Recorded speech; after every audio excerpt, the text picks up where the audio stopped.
What is going on, guys? It's your boy Scrub here, back again with another video. Hope you guys are having a great day. I know I am. And today I've got a story time about a Karen. I haven't done one of these in a little bit. I feel like they kind of went into hiding, like you know when the groundhog goes back into his hole, so it's like 3 more weeks of winter or whatever. Karens kind of did that. They had their moment in the sun and then they kind of went underground. But I witnessed one the other day that I just knew I had to tell you guys about, who like freaked out on this restaurant and got kicked out. So not a very good situation for the Karen. Thought you guys would enjoy it, but before we get into it, be sure to press the like button. Otherwise, no joke, no scam whatsoever. You will be cursed by the Karen god herself. And yeah, without further ado, let's get into it. So this actually takes place when I was out of town. I went to visit my aunt with my cousin, and obviously, when we were visiting, we decided to go out to eat a few times because there's a bunch of restaurants there that we don't have here. And I'm not gonna give out the exact location just because like my family lives in a kind of small town, but it's in the Midwest somewhere. And I didn't really expect to see or interact with a Karen on my trip. I just felt like the town was too small.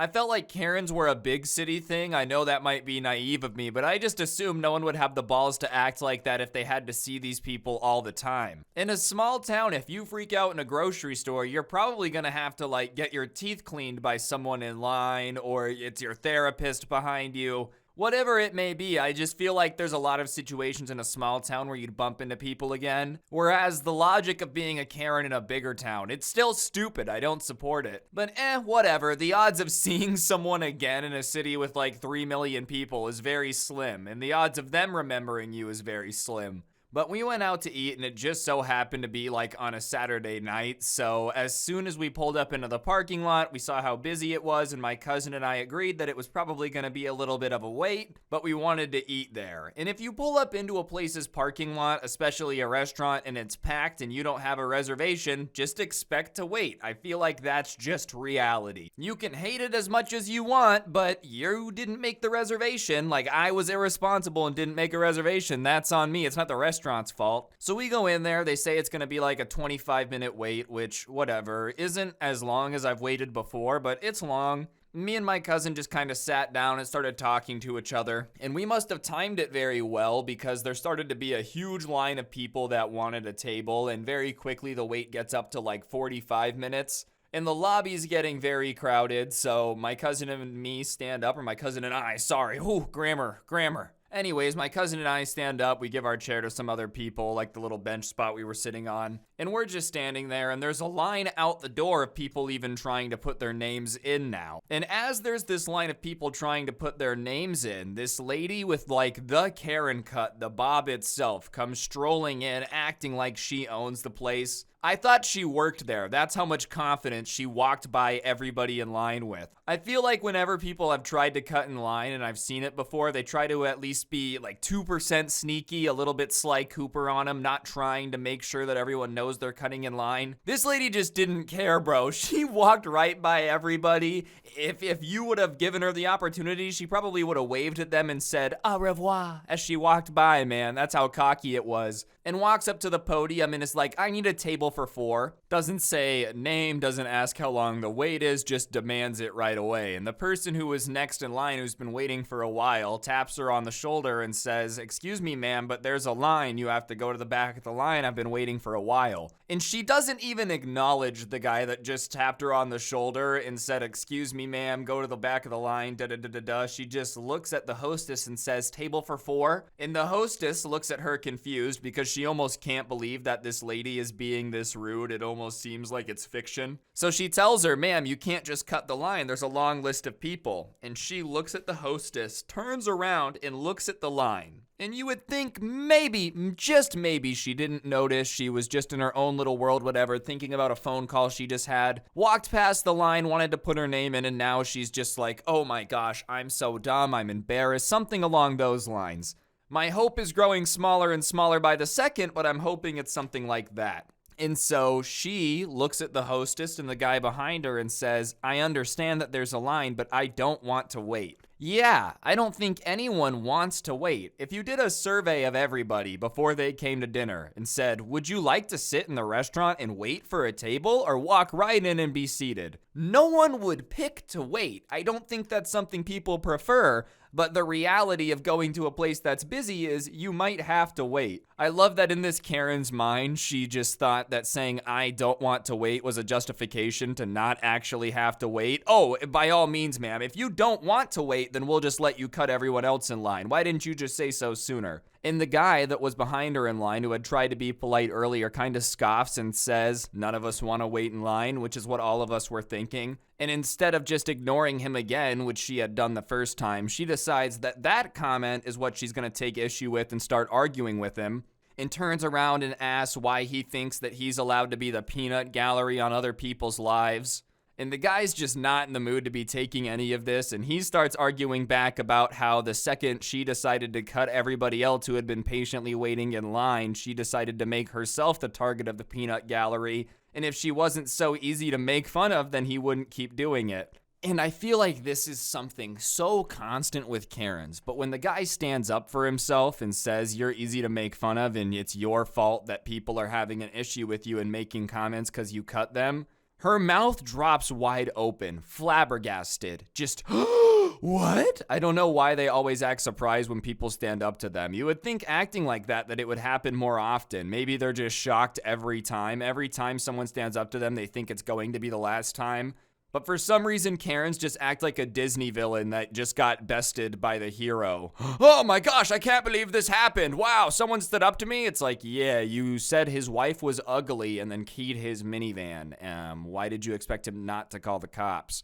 But after her mouth drops open, she looks back at the hostess and just demands that he be removed because he was making her uncomfortable and she needed a table. Keep in mind, even if she got this guy kicked out, there's still the rest of the line she cut. It's not like she's next in line, and I feel like once you start an argument, you can't be mad that someone argues back with you. That didn't used to be how it works. I feel like only since COVID I've been seeing a lot of that. Someone will start an argument and then just be mad someone argues back. It's like, well, if you don't want to argue with people, don't start an argument. It's a very simple way to avoid all confrontation. And the hostess is stammering because, you know, it's not like the hostess has to deal with this on a regular basis. At least I hope not. I'm sure when things get busy, people get crazy. But something of this magnitude, cutting in line, starting an argument, complaining, trying to get them kicked out, I don't feel like this would happen on a regular basis. I'm sure people get mad about having to wait a long time for a table when it gets busy, but as a hostess, I've never been one, I've never been a host, but I'm assuming you just kind of look at them and are like, yeah, I don't know what to do. You see that every table has someone sitting at it. I can't kick someone out for you guys to sit down. So they're kind of stammering, not really knowing what to do in this situation, and thankfully a manager must have heard the commotion. It's not like they were screaming at each other, but it was a heated conversation. Loud enough where the tables that were kind of near the host stand were looking and watching. Not the entire restaurant. It wasn't to the point where it's like an awkward movie scene where you hear the silverware clink onto the tables as everyone looks up. But people were definitely starting to pay more attention, and so the manager walks up and is like, hi, what's the problem here? Very manager-esque, very professional. You'd think that would be able to diffuse the situation, and the Karen demands that they be seated immediately because of how uncomfortable they've been made to feel, and that the person behind them in line has been very disrespectful, so she expected a free meal. I feel like it's weird to expect a free meal in the first place, but it's very weird to expect a restaurant to give you a free meal because someone that doesn't work for the restaurant made you mad in line. And even then, they were just calling you out for cutting them in line. If that made you uncomfortable, you shouldn't have cut them in line. I don't understand what you want them to do. That's like stealing something from someone, and when they're like, hey man, you stole this from me, what's wrong with you? You just accuse them of making you uncomfortable and then try to get them in trouble for that instead. Sure, whatever, I stole your car, but there's no reason to get mad at me for it, bro. Do you have any idea how uncomfortable it makes me when you're yelling at me about stealing your car? Just get over it, get another one. And so the manager looks at this Karen and kind of asks the other guy what's going on, and before he can answer and give his side of the story, the Karen cuts off the the manager and just says that he has no reason to ask that guy for his side of the story. Obviously, she was the person who was upset here, so her side of the story mattered. And I'm very glad Karen's not in charge of things, because imagine if the world ran that way. Like, there's a lawsuit, you're getting sued. Only the person suing you gets to say their side of the story. You don't get to defend yourself at all. Yes, Bill Gates actually promised me half of Microsoft, and he promised it. See, he wrote it on this napkin. He said, give Ryan half my money. Heart, Bill Gates. It's right there, Judge. Well, Bill, it looks like you're gonna have to hand over half the Microsoft fortune. And he's like, I never did that. Whatever, Bill, you're not allowed a counter argument. It'd be chaos. So obviously the manager can't do that. And he's like, ma'am, you have to understand that I've only heard your side of the story. He seems upset as well. So the least I can do is listen to his side. And she's not having it. And now she's demanding that she be given a free meal and vouchers for another free meal because this manager is being dumb, and asked to see the manager's manager. And the manager up to this point has been incredibly patient. I'm not gonna lie, my cousin and I have been watching this, thinking about it like a Madden play-by-play. You know how the announcers in Madden? Well, you see, this quarterback's been doing a lot of practice on the deep throw, Tim. We're thinking that. This manager has clearly done a lot of practice with managing Karens. The response here has been nothing short of incredible. It's easy to see why they made the Pro Bowl last season. But the demeanor changes, and it doesn't go to angry, it doesn't go to mean, it doesn't go to rude, it just goes to very stern. And they say, ma'am, you need to go to the back of the line and wait for your turn to put your name in, or I'm gonna have to ask you to leave and you will not be allowed back. And the Karen, once again, has the face of someone shocked, as if she's never been told to leave before. Which, if you act like this, I don't believe. If you act like this on a regular basis, you've definitely been kicked out of somewhere before.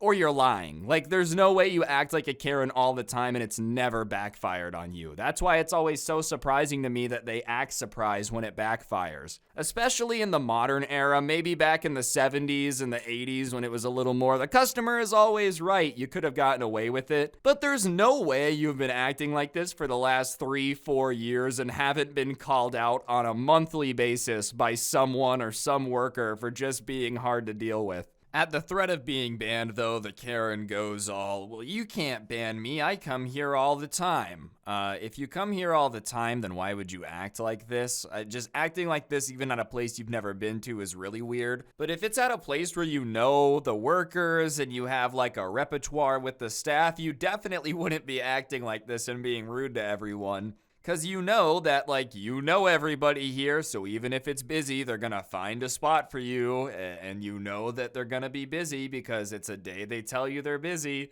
If you really come here all the time, acting like this is even more dumb. So the manager, not taking any of it, is like, all right, in that case, then I need you to leave and please don't come back. And the Karen immediately just starts questioning, what, are you serious? And the manager doesn't back down. Yes, ma'am, please leave or I'll contact the cops. Like, you need to leave. And so she grabs her things and starts storming out. But as she's storming out, she's just screaming about how the food here is terrible. And she ate here all the time and it's been going downhill and everyone should just save their time and leave because it's awful, blah, blah, blah, blah.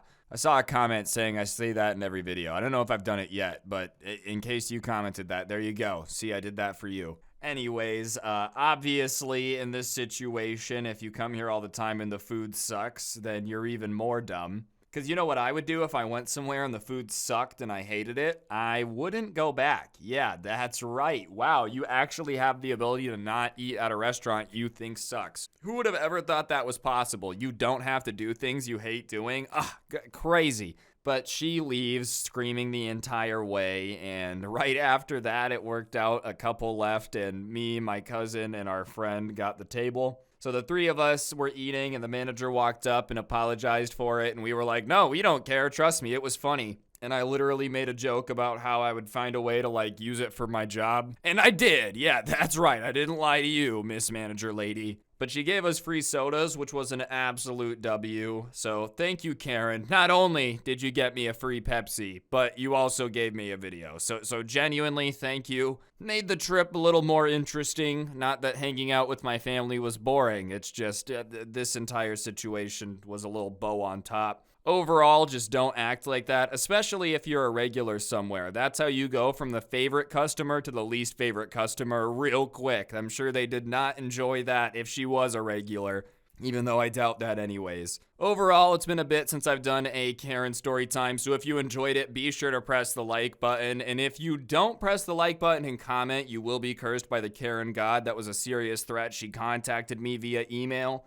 and said if I didn't pay her 100 grand, she'd curse me too. So I'm getting cursed. So if I'm going down, I'm taking all y'all with me. So comment the word Karen down below and press the like button. And if you're new, subscribe and turn on those noties as well. I post videos like this pretty often, so you don't want to miss out. And yeah, if you like listening to these, you can always listen to it on Spotify. A link can be found down below in the description. But on that note, that'll do it. Don't get anyone pregnant. If you do, make sure they're hot, and hopefully I'll see you guys next time. I'm out. Peace.